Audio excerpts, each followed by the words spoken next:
Merci beaucoup, Monsieur le Président. Chers collègues, Monsieur le Président Abdou Mbow, je voudrais d'abord faire deux précisions.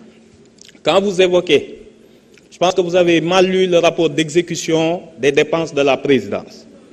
Des montants cumulatifs sur 9 mois, vous les ramenez à un trimestre. De là, vous faites l'erreur fatale de convertir 15 milliards divisé par jour et ça vous donne 500 millions. Je vous rappelle que c'est sur 9 mois. L'autre élément que je voulais préciser, c'est que le fonds 6 est un fonds. Un fonds ne peut pas héberger un autre fonds. Le fonds intergénérationnel doit être rattaché ou à une institution constitutionnelle ou à un ministère. Un fonds, le décret qui prépare le fonds intergénérationnel est très clair et ce décret n'a pas été révoqué.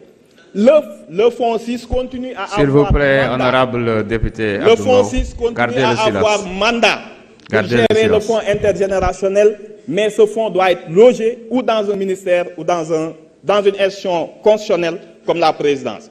Donc il n'y a que le rattachement qui a été acté au niveau de la présidence et rien d'autre. Je vais revenir sur la loi d'amnistie, Madame Aïssata Tall Sall. Vous avez dit devant le Parlement européen que des individus organisés ont voulu s'emparer du Sénégal pour justifier la répression qui a eu lieu. Je vais vous dire que la loi d'amnistie ne donne pas un droit absolu de non-poursuite.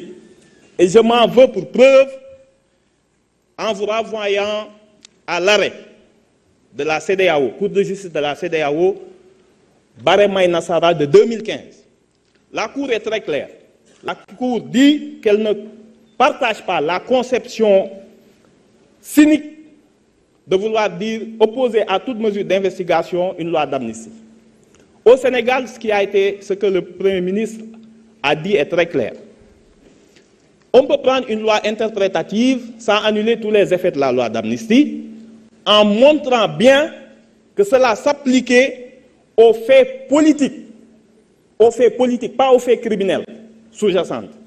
Autrement dit, seules les infractions qui sont prévues par le Code pénal, de l'article 55 à 100 et 255, qui sont liées aux manifestations politiques qui sont couvertes par la loi d'amnistie. Et certainement pas les autres crimes qui relèvent du droit commun. Par ailleurs, le Sénégal est signataire de la Convention contre la torture. Cette convention donne compétence universelle à tous les États de poursuivre un auteur de torture, quel que soit l'endroit où il se trouve. Elle n'est pas opposable, la torture, à une loi d'amnistie. Donc, soyez-en assurés. On vous demandera ici, parce que l'affaire est éminemment politique, de nous renseigner sur cet ordre de personnes qui voulaient s'emparer du Sénégal et qui ont nécessité autant de répression. On vous demandera à vous tous pourquoi vous avez mobilisé autant de forces de l'ordre et qu'à l'arrivée, aucun membre des forces de l'ordre n'a été blessé ou tué et que tout le reste était des civils et des manifestants. Vous aurez à répondre de toutes ces questions. N'en soyez absolument pas étonnés et ne déformez pas les propos du Premier ministre qui s'est voulu très clair. L'amnistie concerne les manifestations politiques, ni les crimes de sang, ni les tortures, ni les disparitions volontaires. Merci beaucoup. Merci beaucoup, honorable député Amadouba, numéro 2. Honorable député Tafsir Choy, vous avez la parole. Honorable député Aïssata